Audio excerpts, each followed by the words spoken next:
September 1965. India's army, the largest, the heaviest, the most powerful in all of South Asia, was on the move. Over 100,000 soldiers, thousands of tanks, and one burning conviction: that Pakistan could not be stopped. Indian armor crossed the border. Pakistani soil trembled under the weight of Patton tanks rolling toward Lahore. The world held its breath.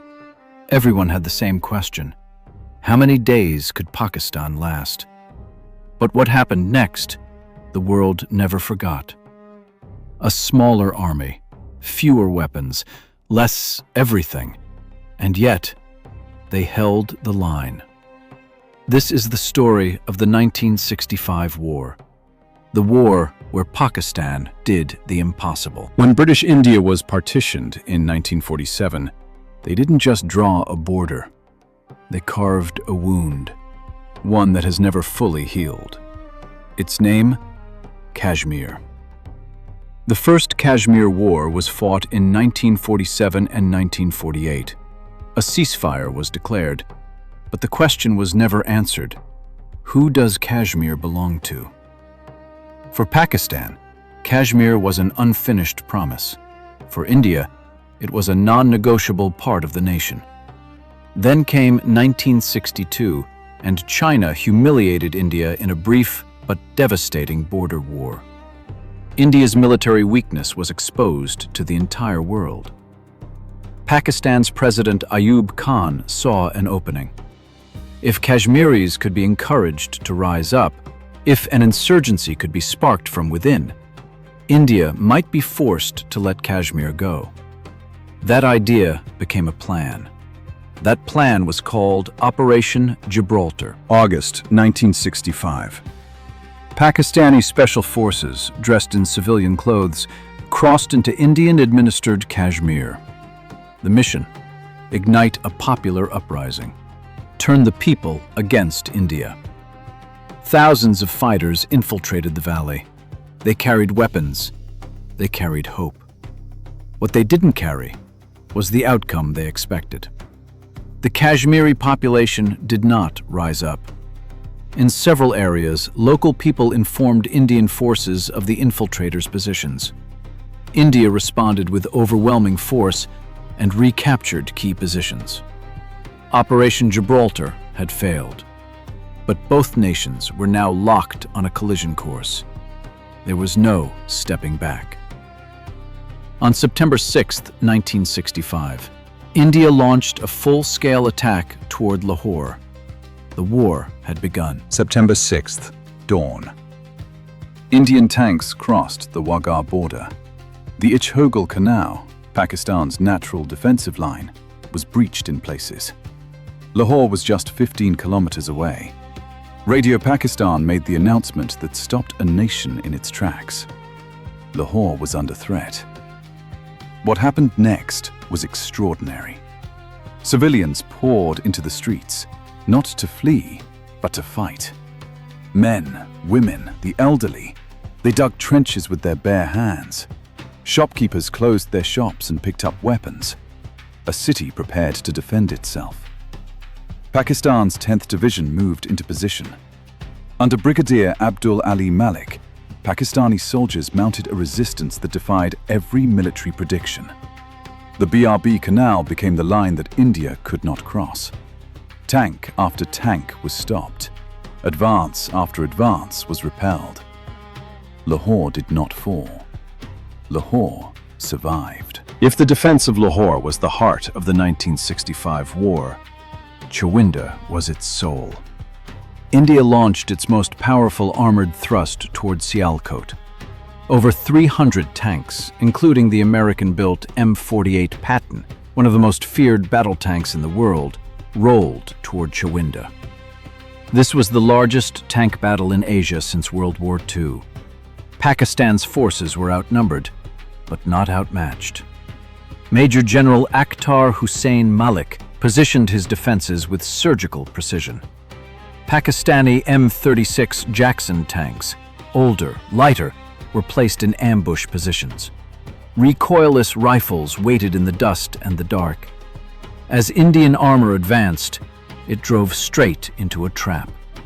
One by one, Indian Patton tanks were destroyed. The fields of Chawinda filled with smoke and fire. India was forced to pull back. 97 Indian Patton tanks were destroyed or abandoned on the battlefield. To this day, the wreckage of those tanks stands as a monument in Pakistan, a monument to what determination looks like. Chawinda told the world, Pakistan's army was not just fighting, it was winning. The war on the ground was brutal, but in the skies above, Pakistan was doing something extraordinary. The Pakistan Air Force was outnumbered by India's Air Force, significantly. Fewer planes, fewer pilots. But the pilots Pakistan had were unlike anything India was prepared for. September 7th, 1965. Squadron leader Muhammad Mahmud Alam took off over the skies of West Pakistan. In less than 60 seconds, he shot down 5 Indian aircraft. 5 kills, 60 seconds. It is a record that has never been broken in any air force, in any war, anywhere in the world. Alam became a legend that day, a name carved permanently into military aviation history. Pakistan Air Force struck deep into Indian territory. Pathankot, Adampur, Jamnagar. Pakistani jets hit Indian airfields with precision and speed. For 17 days, the sky belonged to Pakistan. The war was not only being fought on land and in the air. Beneath the surface of the Arabian Sea, a ghost was hunting. Pakistan had one submarine, just one. Her name was PNS Ghazi. India's most powerful warship, the aircraft carrier INS Vikrant, never left port. Because Ghazi was out there, waiting, watching. One submarine neutralized an entire aircraft carrier battle group. Without firing a single torpedo, the threat alone was enough. That is the power of strategy over numbers. That is what Pakistan's Navy demonstrated in 1965. September 22nd, 1965. Under pressure from the United Nations, both sides agreed to a ceasefire. 17 days of war, and it was over. At Tashkent, President Ayub Khan and Indian Prime Minister Lal Bahadur Shastri signed a peace declaration. Captured territories were exchanged. The armies pulled back to their pre-war positions, and Kashmir remained exactly where it was before, unresolved, contested, waiting. So who won? India's goal was to defeat Pakistan militarily. It failed. Pakistan's goal was to liberate Kashmir. It failed. But on the battlefield, the story was clear. Pakistan defended Lahore. Pakistan held Sialkot. Pakistan destroyed nearly 100 Indian tanks at Chawinda.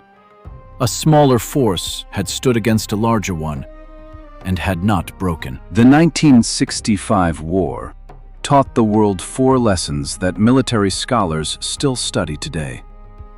First, power is not only about numbers. India had more tanks, more soldiers, more aircraft, but courage, strategy, and will, these things cannot be counted. And in 1965, Pakistan had them in abundance. Second, a nation united is the most powerful weapon in any arsenal. When Lahore was threatened, its people did not hide. They came out. They stood with their soldiers. They refused to surrender. Third, air power is decisive in modern warfare. Alam's 60-second record didn't just break a statistic. It shattered India's air strategy and forced a complete rethink of aerial combat doctrine. And fourth, a small nation, when it decides to fight, can stop an empire. The 1965 war is more than a chapter in Pakistan's military history. It is a testament to the soul of a nation. When the world said Pakistan would fall, Pakistan's soldiers said, "Watch what we can do." The burning tanks at Chawinda, the streets of Lahore that never surrendered, the sky that Alam owned for 60 impossible seconds. All of it speaks to one truth: Pakistan does not break easily. If this documentary moved you, share it right now with someone who needs to hear this story. Subscribe to the channel, because history has more secrets waiting for you. Every conflict has a cause, every border has a cost, and every war leaves something behind.